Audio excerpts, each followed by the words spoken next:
those boys had all come back and trashed the house. The look on our mum's faces when they're like moving us into this house with like the fridges on the floor, there's like cracked eggs on the walls and stuff like that, and they're like, wait, you're living in this? Bro, I was scrumming against guys who are like propping in the Premiership now. I was like 97 kilos maybe, and those guys like 125 something. I was out for a line out and I saw Ben Teo at first receiver. Looked to like my left, like Manu Vunipola there, he's a lot smaller than me. Yeah. So looked to my right, Tom Whiteley's there, he's even smaller. In my head I was like, you know what? If you die, you die. You know, that time when you guys, there was a salary cap scandal. I can't remember. Did you stay at the clubhouse, or what was it called when they have the younger like guys in the academy? Oh, the Manor.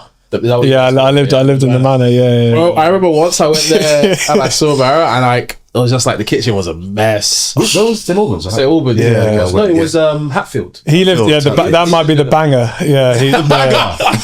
There's a bungalow. They call it the bungalow. The banger. Yeah. I was like, bro, this is a struggle. Man. Yeah, bro, the Manor. So when I moved in, obviously like parents to like take us all, help us move in and stuff. So it's an eight person house. And when I moved in, our academy manager had changed over that summer. And the last thing the club had done was won the Premiership, I think, or won Europe. So they'd had like the end of season and boys had been out on the piss, and those boys had all come back and trashed the house. The academy manager had changed, so he hadn't seen the house until the day we moved in with our parents. And like the look on our mum's faces when they're like moving us into this house with like the fridges on the floor, there's like raw eggs, like cracked eggs on the walls and stuff like that, and they're like, wait, you're living in this? So yeah, that place is nuts. But like, I've got so many good memories of that place, man. Like it was like uni lifestyle, but it wasn't. But like, yeah, we were on loan, going out, you know, being 18-year-olds, and honestly I'm so grateful for that time, because you get what you need to out of your system so that you can like actually lock in and be a professional athlete. Which 7 other boys were you staying with? So I had Elliot Batayimbo, I had Ali Crosdale, who's in France now, I had Sean Raffel, Ruben. Yeah, there was 8 of us. Are they all still playing? Not all of them, but for the most part, yeah. Guys are still playing somewhere or other. I'm the only one still at Sarries that I lived with in the first year at least. Yeah. So taking a step back now, how did you get into Sarries? Like, what was the? Yeah, did you randomly get called up like you're always saying? No, so it was a funny one really. So like I said, like I was in Bristol Academy when I lived in Bristol, and I didn't actually want to leave Bristol Academy, so.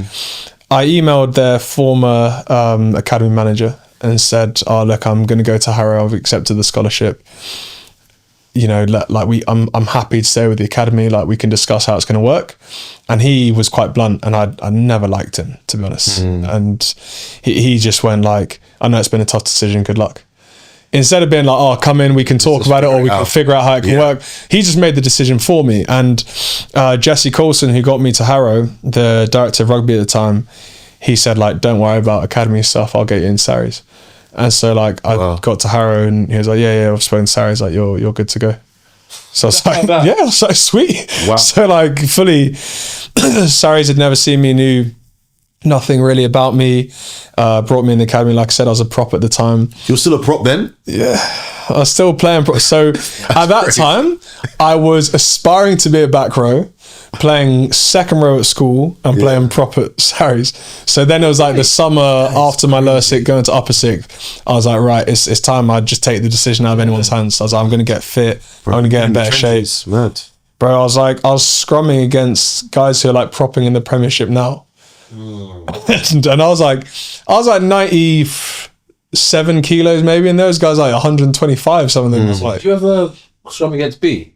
Nah, he's too old, but I scrummed against Aaron Painter, who's big boy playing the Prem now, and like he's big in the Prem. Yeah. And yeah, he'd have been big at the time. I remember scrumming against him, being like, oh my god, like get this thing out. I was like, I'm just not built for this at all. So yeah, those are the end of my propping days. But it was, I had to take the decision out of anyone else's hands, because I was like, yeah, I'm not built for this. Yeah, I can imagine. So tell me about your debut for Sarries then, man. Yeah, my first ever Premiership game. So it came just before the playoffs. So, you know, fortunately, back in those days when we'd dominate the league a little bit easier, we'd get to this point at the end of the season where we'd have a points buffer. We'd know we'd have a home semi. So like, right, we can chuck the kids out. And so yeah, I was fortunately I got given the opportunity to play off the bench against Worcester, and they had like their full strength team, which was not a bad team. I remember subbing on with 15 minutes to go, being so nervous, and the moment for me was I was out for a line out and I saw Ben Teo at first receiver. And like he was a lion, like hard carrying centre. I looked to like my left, like Manu Vunipola there. He's a lot smaller than me, and he's not a tackle. Yeah. So looked to my right, Tom Whiteley's there. He's even smaller. I was like, this is all me. Yeah. And I swear on my life, I said in my head, I was like, you know what? If you die, you die. I love it. Bro, he ran at me. I got my head on the wrong side on purpose because I was like, he's going down. Like, just chucked my body in front of me. It was a good tackle. And honestly, got him down? Got him down. We need to get footage of that. I've got the video moderator. Let's get it. Google that footage, man. But the thing, it was cool though. They ended up, unfortunately, they won in the last minute, but like we did well. And at the end of the game, like shaking their hands, and he was like, "Oh, good shot, bro." Honestly, I was like, "Oh, that feels sweet." Honestly, that was like the best feeling. So I was like, he's one of the guys. Like he's a baller." And yeah, he like complimented me on a tackle on him. I was like, "Yeah, that's cool." I like Ben Teo. He was a beast, bro. So what would you say that was your welcome to the Premier League moment, or rugby? I think I probably came a long time before. My welcome to like high level rugby came in day one at Sarries in optional week, not even when pre-season had properly started. When Wiggy, he'll remember this, Richard Wigglesworth, he'd coached at Harrow, like he was getting his coaching badges, so he'd come down to Harrow, and like, so I knew him before I came in, and he was like the nicest guy in the world. But then I've gone into Sarries, he's a player now, and I've just got the ball, we're doing like condition games, and I've kind of like stepping or looking to pass, but like not really being decisive. I'm like, "Christie, be fucking decisive." And I was like, "What?" Like this is Coach Wig. He's my only guy here. I don't know anyone except him. And he's like chewed me out. I was like, "Damn, okay." And then like a few months later, we joked about it a few times since, like, "Yeah, sorry, I'm just a competitive bastard." And I was like, "Bro, I didn't know you were like that. I thought you were just this nice guy." So like, that is so fun. He is, whenever I come across him, he is like so nice. And like, because we went to the semis of the World Cup in Paris. I was sat next to his wife. We were actually fighting over seats. I was this woman with like 3 kids. And there's me. I'm not moving. But anyway, that's so bad. At the end, like obviously afterwards, we would go see the players, and bro, he's the nicest guy, honestly. And like even now, obviously, like he's coaching England and stuff. Like whenever I see him, he's so nice. He always like makes an effort. I always chat to him. But yeah, like that was like eye opening. I was like, "Damn, okay." So yeah, that was welcome to professional. So you were in like a Sarries team that had loads of experience at the time when you first came in. You would have had, obviously Jamie's still there, but Owen would have been there. Wiggy, Neil de Kock. We had Brad. We had Billy, Mako, Kruis.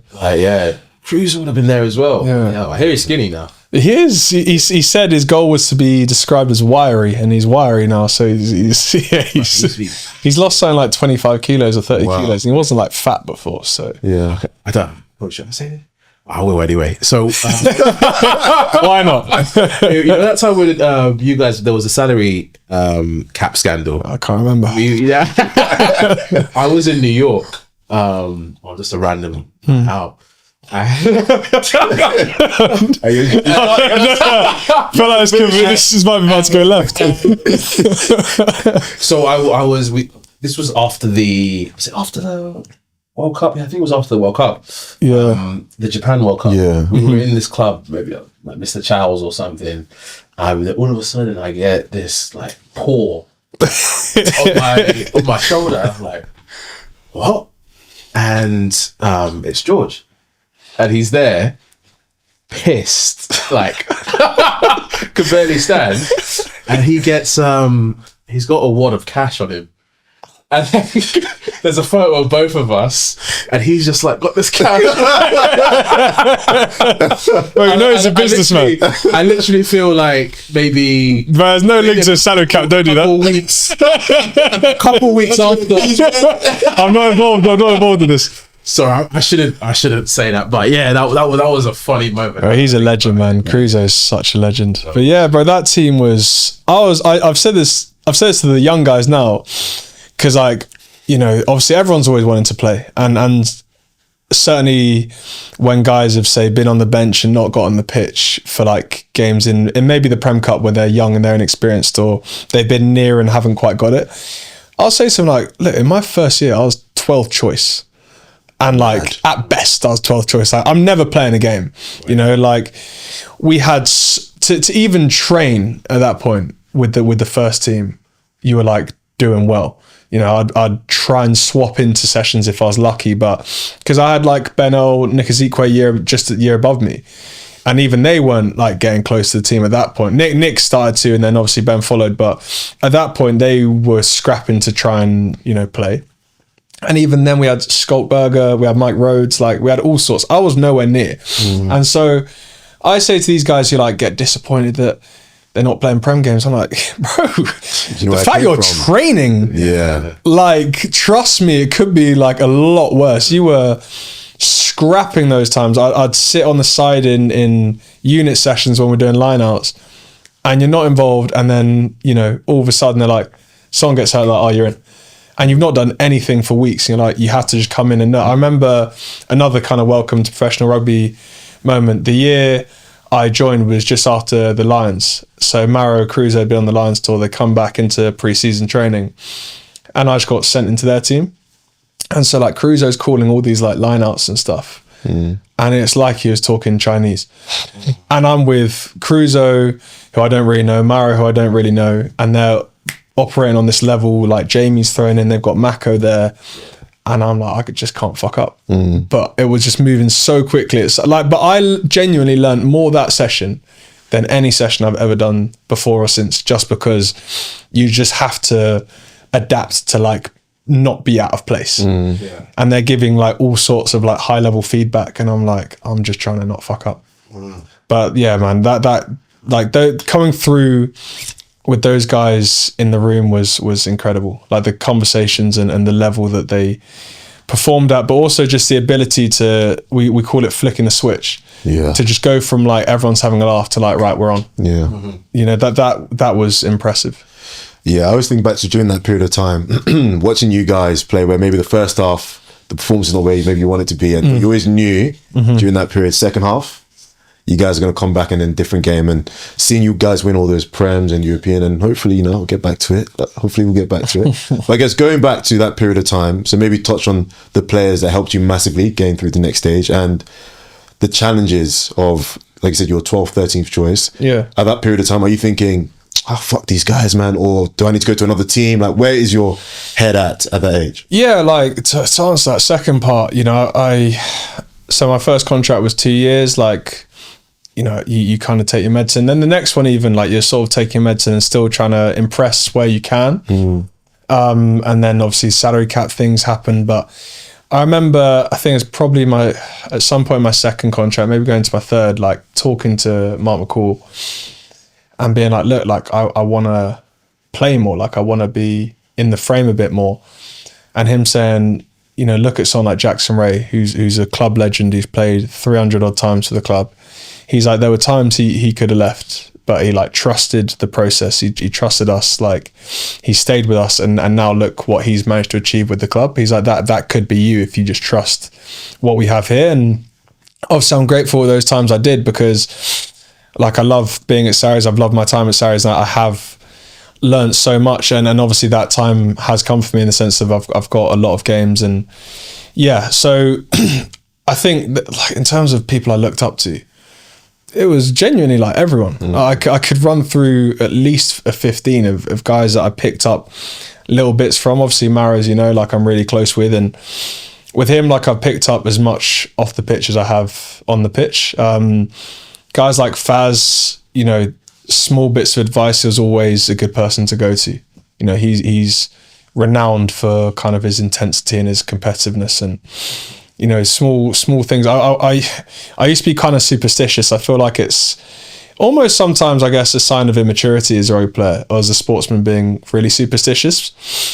Like I used to listen to the same music before every game. I always used to wear like match day underwear and stuff like that. And I spoke to him about it, and I remember him saying like, but what's the point? And being like, well, what do you mean? He's like, well, the more you put things like that in the way, like the more that can stop you performing well. He's like, so what if your headphones don't have charge? Or like now you can't play well. Yeah. He's like, what if you forget your boxes? You can't play well.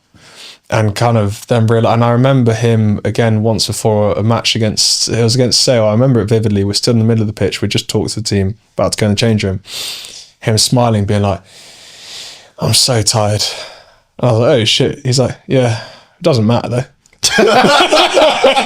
I was like, what do you mean? He's like, well, it doesn't mean you can't fucking play well, does it? Yeah. It's like, yeah, so what? I'm tired, but like, I can still play well. I was like, fair enough. Like, let's go then. Like, he was like, I love that, bro. Bro, he was like, crack on. Yeah, genuinely. That guy is like, he was built different. Yeah. Like one of the moments I think I probably had the most like respect for anyone ever in terms of rugby was, obviously we end up losing, but the Leicester final, he just kicked the points to like draw us, to level us. And I remember him running back, we're all set up for the kickoff, him running back smiling. This is Prem final at Twickenham, sold out crowd. We'd been behind all game, him smiling, being like, let's fucking go. And I was like, what? Like, I'm here like nervous. Like, squeaky bum time. I feel like 99% of people think like, I don't want to be the one to fuck up. Whereas he's like, I want to be the one to win it. And I feel like that in that moment, I was like, that's the difference. Yeah. Like, and look, we didn't win, but for him to have that kind of mentality of like, I love this. Like, this is what I live for. Because I think it's one of those things, in hindsight, you look back on, you'd be like, those moments are so cool. But to be so in the moment that you're aware in the moment that like, this is what I do this for. You know, he doesn't need to wait for 10 minutes after the game to realize, that was cool. Or a few days, like he's in that moment being like, yeah, like let's fucking Afo, where are my boots, man? Where are my boots? I need to go. I'm getting goosebumps. But yeah, bro, that guy was that. Yeah. Wait, so obviously we don't want to spend too much time talking about other people, but when he said, you know, to you guys that he's leaving, well, how did you and the rest of the guys feel about that? It was a weird time because it kind of all came out in rumors. I remember like Racing had announced he was going there before it was fully done because like they hadn't paid the money or something. So like they announced it before it was actually official. So it was all kind of an uncomfortable time, and I kind of felt bad for him at the time because, you know, he just had a lot going on. It's just one of those things, like it's life, you know, with him leaving, so did Mako, so did Billy, so did, you know, Sean Maitland retired, Alex Linton retired, like, and the year before we'd lost like Duncan Jackson. Like it's just this the life cycle of an athlete, and so I think in a way it was good that it was a big group of them at once, because you kind of then just have to fully reconsider how you do things. Because if it's just one of them kind of every year, then I suppose in a way it's more people that are used to things being a certain way, whereas with a bunch of them going, then it's like, right, we can do a rebuild. And I think that's a more positive way of like approaching how you attack the future. And I guess for you, that's a huge opportunity now, right? Because I guess you're part of the leadership team now. In some respects, like when I actually do play, I like to see myself as being able to be a leader. But I honestly think like we're a good environment. We're in a good place. You know, again, like Maro's been phenomenal, but hasn't changed a lot. I think he's exactly as, you know, you guys know him well, exactly as you'd expect him to be. Just very balanced, and he's just someone that you know, you're prepared to follow into anything. And I think that's all you can really ask from a leader. Like, he'd never tell anyone to do something he wouldn't be prepared to do himself. You know, maybe he'll ask Rotti to run a bit quicker than he could run, but yeah, that's kind of where it would end. Like, yeah. So I think you know, he's been brilliant. But in saying that, like, Jamie's brilliant. You know, Benel's a great leader. That we got so many. Like, we are so lucky, and there's not really anyone that I play with that I don't trust to kind of do the best thing for the team. Got you. And then in terms of you know, now you're a fully fledged Premiership rugby player. You know, things going well. Did Eddie Jones ever reach out before, or did Steve ever, or was it just I'm Scottish? No, so there's a weird pathway for me. Like, I did Scotland 16s. I then trialled when I went to Harrow. I trialled for Scotland under 18s. Did the full trial in Scotland and stuff. Didn't get in, and that left a bit of a bitter taste in my mouth because I felt like I was good enough at the time, but didn't get in. And you know, that happens, that's fine. And then the next year at under 18s again, I signed my contract for Sarries, and when I signed it, they literally said to me, oh yeah, you'll be playing for England under 18s. And again, at that point I was like, I ain't gonna argue, like, and I think part of it is, and it's quite hard to articulate, but being half Nigerian, growing up in England, like, you know, my grandparents being Scottish and stuff, like, I'd never felt a massive like connection to Nigeria. Is the place I felt the most connection to. So like, in terms of, at that point I was like, you know, I'm at Sarries, if that's what they want me to do, I'll do it, you know. And then again, under 20s, I ended up getting picked for England under 20s in my second year. And then that was it. I was just trying to play. And once I'd kind of broken into the Sarries team, Gregor was on the phone, and I was like, 100%. You know, like the minute he spoke to me, I just felt like I really identified with what he was talking about. I felt like I could see myself fitting in there, having like seen how Scotland were developing at the time. I felt like it was the right place for me. My mum was always so much keener on me to play for Scotland. Genuinely, like, she'd talk to, because Kelly Brown was like my academy coach. Okay. She'd always talk to him at any opportunity about like, oh, I want to play for Scotland. Even when I was playing for England under 20s, there's probably a message somewhere being like, I'm so proud of you, but you know, I'd rather it was for Scotland. Really? Genuinely. So I was like, wow.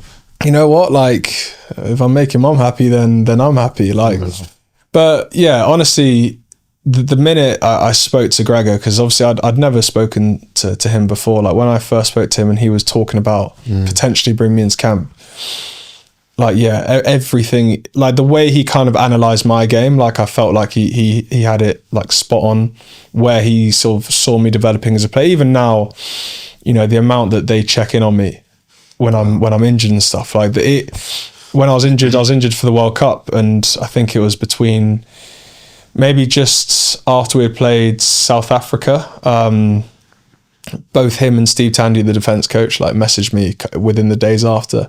Yeah. And I'm like, you guys are at a World Cup. And like, you're messaging me being like, oh, how's everything going? Like, you progressing well? You feeling okay? I'm like, for you guys to be in France doing what you're doing, thinking about me, like that means a lot. So yeah, but you can maybe cry right now. Yeah, they're like that. Like they're just good people, and that really, like that matters to me. Really matters to me. So what was the transition like getting into the Scottish team now?